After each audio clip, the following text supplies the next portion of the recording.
So as we record this video, we are in an election season. It's like every commercial, every yard sign, everywhere you turn, it is news of an election, and there are just divisions right and left, quite literally, all throughout our nation.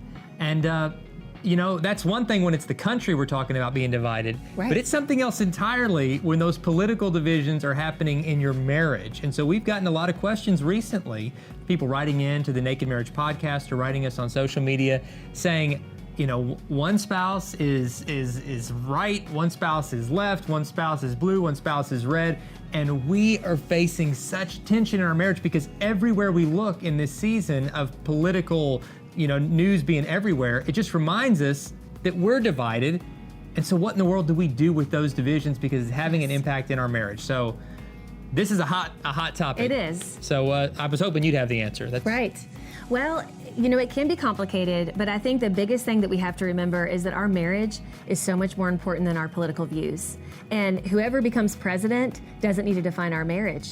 That we have made a commitment to each other regardless of who sits in the presidency. And so we have to be willing to talk about these things. I mean, I'm not telling you, like, it doesn't matter. It does matter because it affects our life and it affects our point of view. So I would just take this as a great opportunity to learn something from your spouse, because I do believe that there's always something we can learn, even if we disagree, you all. Like we're going to disagree about all kinds of things, even beyond politics. So don't let this become a fight between you two. Let it become a great conversation and a great place to learn something new about your spouse. Yeah, and always remember this, like as it relates to your home, your marriage, what's happening in your house is always vastly more important than what's happening in the White House. And so don't let that like outward pressure, and don't fill your mind all the time with just divisive content. I think we need to be informed and aware as people, but there's wisdom, and the Bible talks about this, about what we're feeding our minds is actually going to shape our attitudes. And so we need to do what Philippians 4:8 says and focus on that which is good and pleasing and beautiful and excellent and worthy of praise. And we need to sometimes detox from all the noise of the world and reconnect with our spouse just to have fun, just to remind ourselves that there's more to life. And you've also got to remind yourself that it's fine to have political alliances and leanings, but you never made a vow, a commitment, a covenant with any politician. Right. You made a vow and a covenant to your spouse. And that covenant and commitment is much more than a 4-year political term. It's a lifelong term. And so don't sabotage a lifelong commitment and covenant with that person with whom you've pledged your life because of differences of opinion over what's going on. Don't reduce your marriage conversations to talking heads on cable news, just arguing back and forth, trying to convince each other of something. Instead, be able to take a step back and just laugh about it.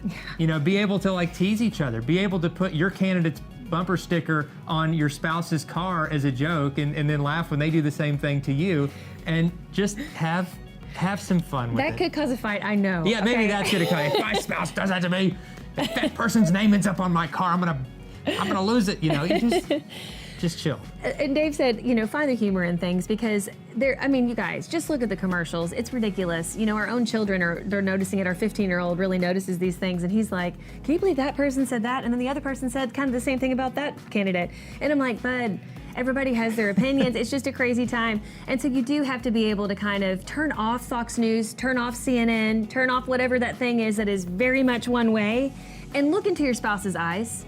Look into their eyes and just have a good conversation about what you're dreaming about. Don't talk about politics for once. I mean, if it's just something that constantly is on your social media feeds, is on your TV, it is a divisive thing, especially when you have different political views. So it might be that time to self-assess and say, you know what, this is really causing a lot of friction. I need to distance myself from this a little bit, and you'll have more peace. We're not saying, you know, put blinders on and don't know about the candidates. Definitely no, but never ever let that be an excuse to be unkind to your spouse, to be disrespectful to your spouse, and to point fingers and call names, because that's what we're seeing on TV between all these candidates. We don't need to let that become the MO for our marriage. And so make sure that you're not allowing your marriage to look like any political debate, because that is terrible. It's good stuff. Yeah. One final piece of advice that just came to me, and I think this is good advice. Maybe make a rule that we're only going to talk about politics if we're both naked. You know, naked politics. We're just going to get naked and then we're allowed to talk. But if you're both naked, what you'll find is you don't care about politics anymore. That's true. Because you're like, why are we wasting time talking about politics? We're naked. There's so much more we could be doing right now. So you're welcome. You know, that could change your marriage. It could change things. Right there. All right, guys, listen, I hope that helps. don't let fights, don't let divisions come between you, but continue to work through things together. And for more resources to help you build a strong, thriving marriage, check out xomarriage.com. It's kind of a one-stop shop with a ton of content, most of it free content, to help you and your spouse grow in every aspect of your relationship. We hope to see you again soon.